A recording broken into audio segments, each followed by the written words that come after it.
Hello everyone, and welcome to my Young and the Restless official 24 channel. I hope everyone is having a wonderful day.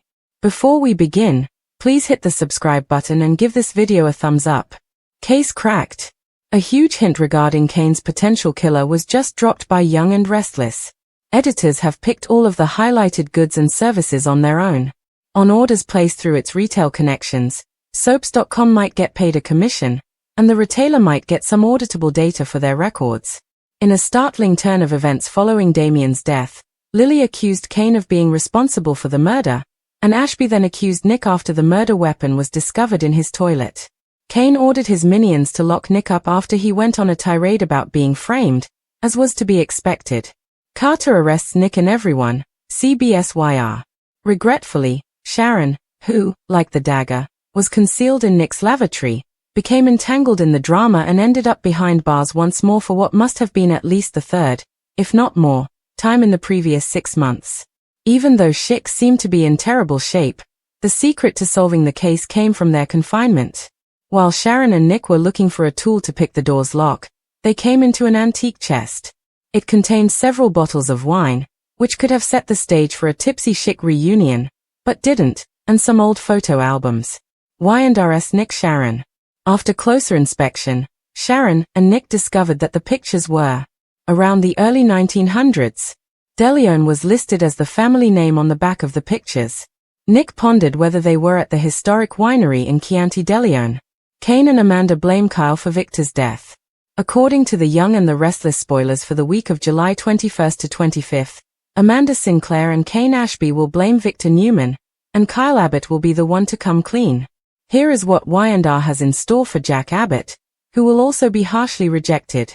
First of all, Billy Abbott's choice to turn down Jack's money in favor of Kane's will exacerbate their disagreement. Billy and Phyllis Summers will decide to devise a strategy and attempt to clear Kane of the charges against him once they recognize the possibility of a new partnership.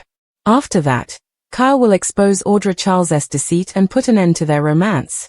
Victor will continue to insist that Audra separate Kyle and Claire Newman in order for Vibrante to proceed, so Audra will know she's in trouble. Kyle will be busy telling Nikki Newman about Victor's scheme to use Audra to ruin his relationship with Claire while Audra tries to come up with another solution. According to Y&R spoilers, Lily Winters will have a contentious argument with Phyllis and maintain her conviction that Kane is responsible for Kane's murder. After the backup is generated at the 24-hour point, Kane will finally review the surveillance footage once again. Amanda will approach and inquire as to whether Kane is destroying evidence, but he will question whether she has already done so given her access to that office. Carter will put Nick and Sharon Newman under house arrest as Amanda and Kane blame one another, though he'll probably keep that information confidential. Nick will be trying to find a way out of the building since he and Sharon will be stuck there. Unfortunately, Nick's plan will fail him when he sustains an injury. After the plan fails, Nick will be bleeding from his abdomen and will be assisted by Sharon and Sally Spectra. Billy will soon meet up with Sally and provide attention to a victim, so he may realize Nick's hurt and do his part to aid. Regarding Victor and Chance Chancellor, they will question Carter extensively. Carter acknowledges his loyalty to Mr. Dumas, but he will deny any involvement in Damien Kane's death. Of course, nobody should throw Carter out as a suspect just yet because he may just as easily be lying to hide his identity. At last, Nikki will land in a perilous circumstance. When Nikki is cornered, the murderer might choose to retaliate and risk her life. Kane's life is saved when Lily stops the murderer, but is it all a setup? According to previews on The Young and the Restless, Lily Winters might have witnessed a new attempt on Kane Ashby's life. Is she persuaded by this that her ex did not murder Damien Kane during a romantic argument with her? Lily views Kane as her top suspect. When Kane declared his unwavering love for her, she was dating Damien. Now, her lover has passed away.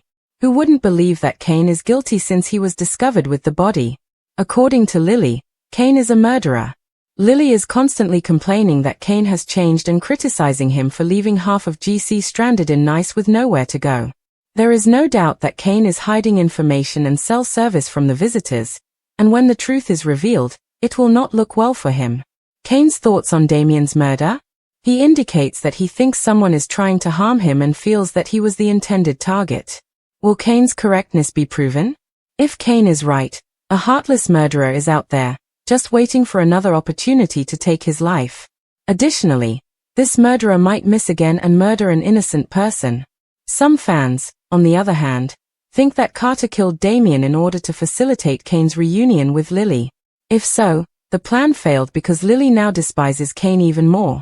To demonstrate that he is telling the truth, it makes plausible that the criminal would attempt Kane's life a second time. Will visitors from GC ever leave Fantasy Island?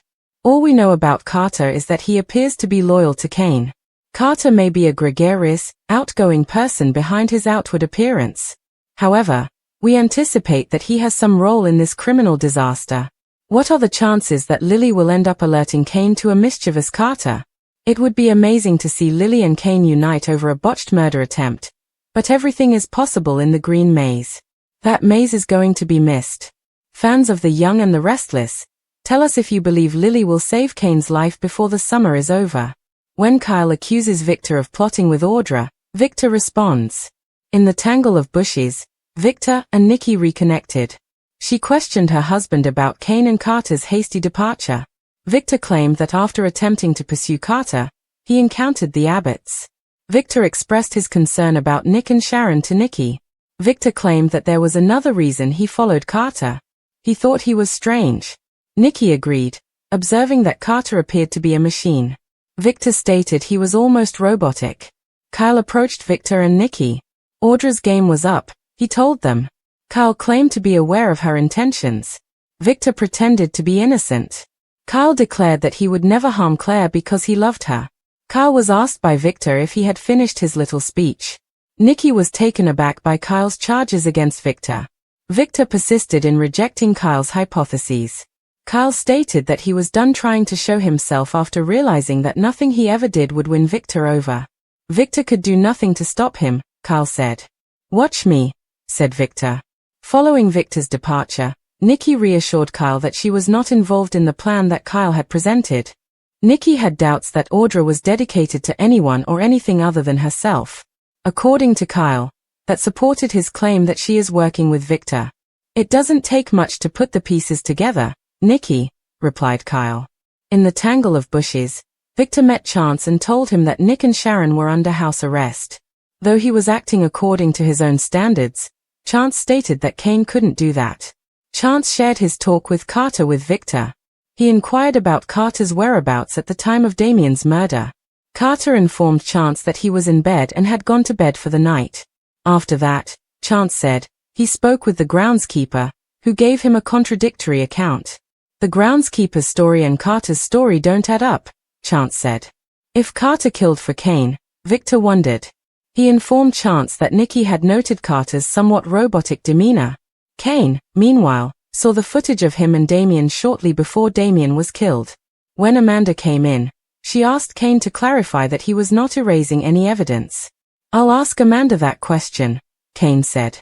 Kane wondered if she had done that to protect her boss or someone else. According to Amanda, she was innocent. She would have been an accomplice if she had erased any evidence that Kane had committed a crime. Amanda pointed out that Phyllis had no reason to murder Damien or Kane.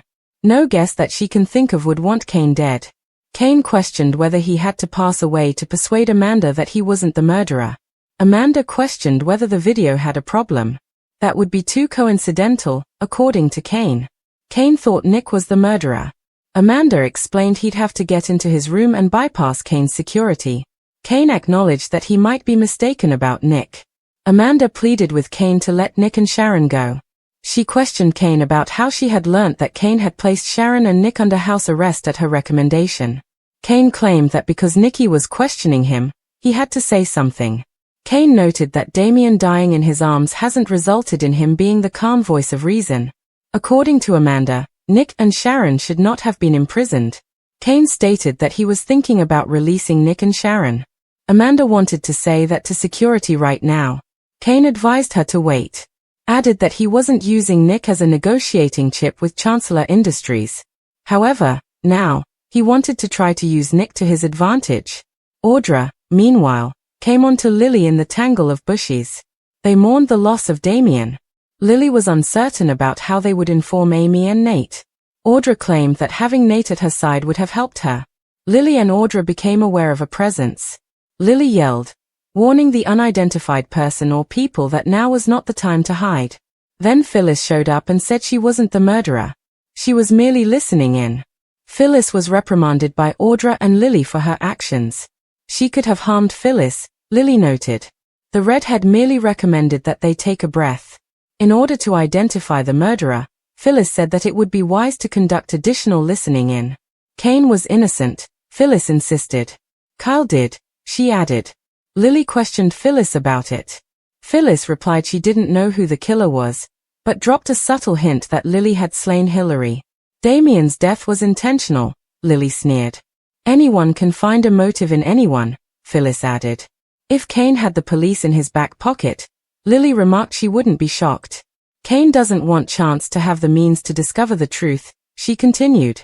Phyllis said that when Damien first came to France, he was unaware that he posed a threat. Lily questioned why Kane was being defended by everyone. Lily was told to calm down by Phyllis. Phyllis noted that Audra didn't appear to be really shaken.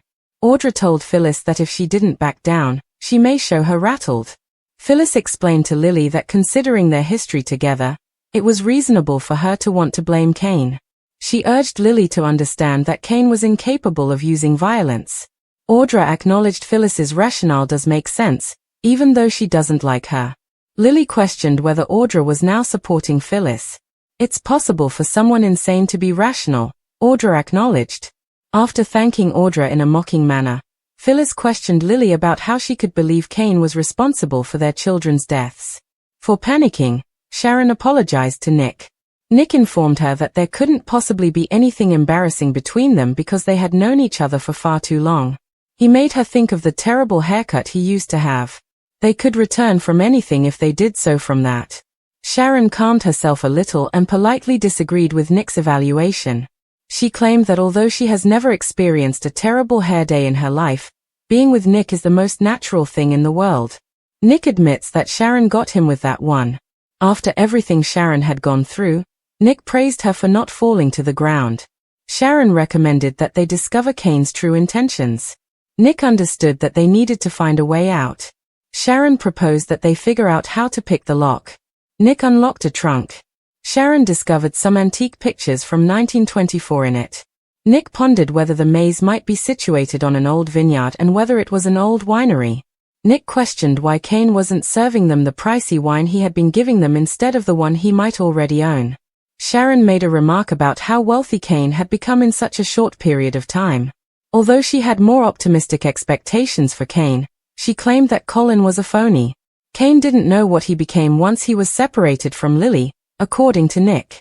Regarding Kane's plan, Sharon was unsure of what she and Nick were meant to thwart. An ancient bottle of champagne was discovered by Sharon. After taking it, Nick claimed to have an idea. Sharon prayed it wasn't to consume the contents. A muselet, which is a wire in a champagne bottle that prevents the cork from exploding when it is popped, is what Nick pointed out to Sharon. How did he know that? Wondered Sharon. According to Nick, it's because he wasn't brought up in a barn. Kane is not the only one who knows a thing or two about the finer things in life, Nick remarked, adding that Sharon had always considered Nick to be a beer guy. Sharon replied that she still feels Nick wants them to drink their way out. Nick asked Sharon if she had ever tried picking a lock. Yes, Sharon replied, when she and Phyllis were trapped in the clinic. Nick said to Sharon she had another chance, handing her the muselet. Sharon started to pick the lock. The case has been solved. A huge hint regarding Kane's potential killer was just dropped by Young and Restless. When a single, unnoticed clue rocked Genoa City and might have just opened the case wide, the tension that had been building for weeks on the Young and the Restless eventually erupted into a whirlwind of suspicion, confrontation, and heartbreaking betrayal.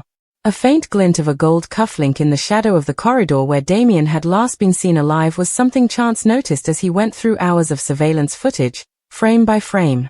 However, the cufflink was not your typical one. It featured the embossed insignia of the Ashby Estates custom set, which Kane had given to a select few years ago. Kane's own box was missing one of them. But here's the twist, it wasn't Kane who'd worn it that night.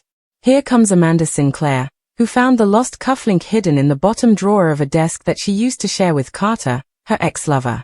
As Amanda approached him in private, stunned by the insinuation, She discovered that Carter's alibi was not only flawed but completely false. Never one to overlook a juicy thread, Phyllis discovered what Amanda had revealed: Carter's enigmatic visit to the cabin the night before Damien's death.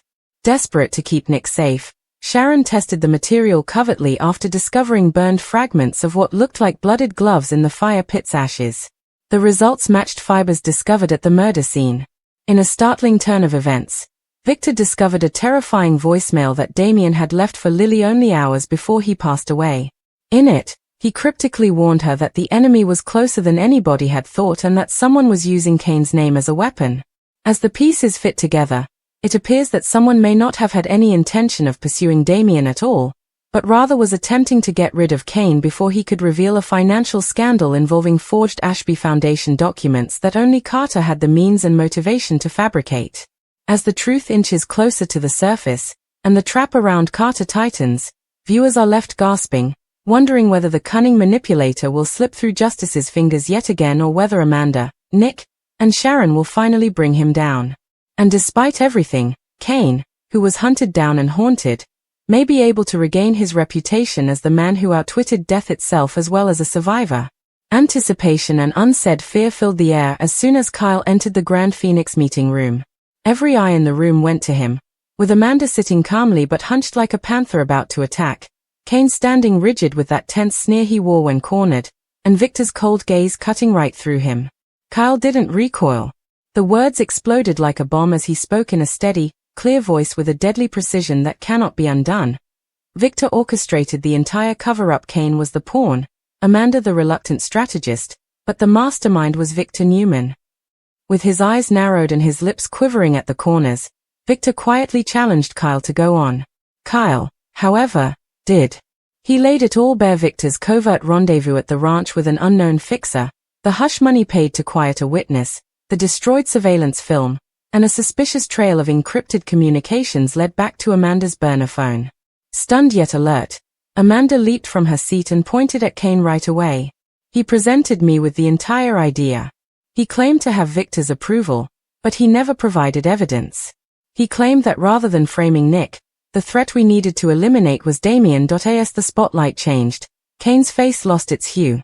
That's rich, Amanda, he yelled, advancing. It was you who stated that we needed to use your remarks as leverage.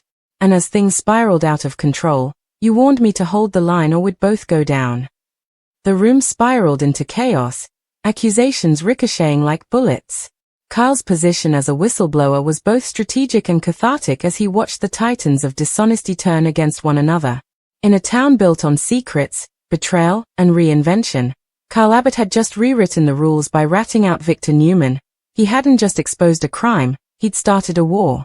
In a heart-stopping crescendo of fear, betrayal, and long-lingering passion, the young and the restless delivered a moment that no one, least of all Kane Ashby, saw coming. It started in near silence, in a shadow-drenched corner of the Abbott warehouse where Kane had been enticed by a message only someone close to him could have known how to send.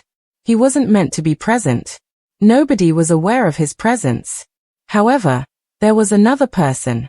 A black-cloaked figure appeared, swinging overhead, blade glinting beneath the exposed bulb.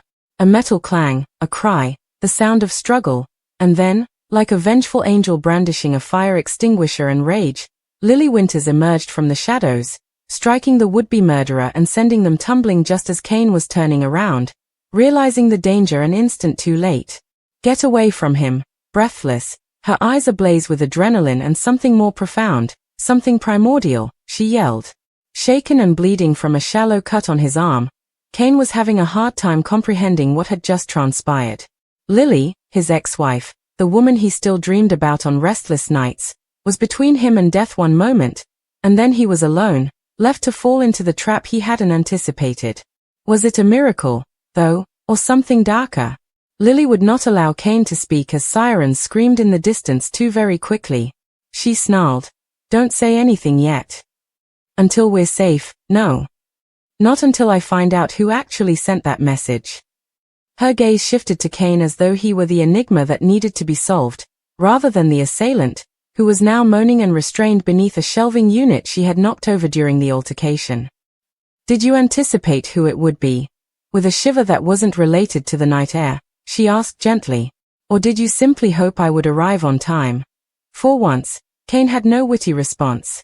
In actuality, he had hoped Lily would show up. Not because it was his plan. Not precisely. However, a tiny, perilous part of him knew that she would never allow him to pass away. Not now, not after all. Lily wasn't finished playing detective, though. Unbelievably, the knife-wielding assailant was not Carter or one of Amanda's dubious clients, but rather a person with ties to Damien's murder investigation, a crime Kane had been circling like a vulture. A freelance private investigator named Maura Pull, who claimed to have been sent to clean up unfinished business. But who actually hired her? She had a phony backstory and no apparent reason for her work. Lily had a suspicion that someone was planning this from within the investigation to make Kane appear guilty or like a martyr, something that Kane would not admit. And by saving him, Lily might have just played directly into their hands. Back at Crimson Lights, as the tension melted into vulnerability, Lily and Kane sat across from each other like they had so many times before, the weight of near-death heavy between them. With a hoarse voice, Kane said, "You shouldn't have come." Lily gave him a long look before answering. "But I always do." Perhaps that was the issue or the fix. Because if someone was setting Kane up, if all this was one grand manipulation to make it look like he was being targeted, only for a convenient ex-wife to swoop in and validate his innocence, then what better person to pull the strings than Kane himself? Or Amanda? Perhaps even Lily?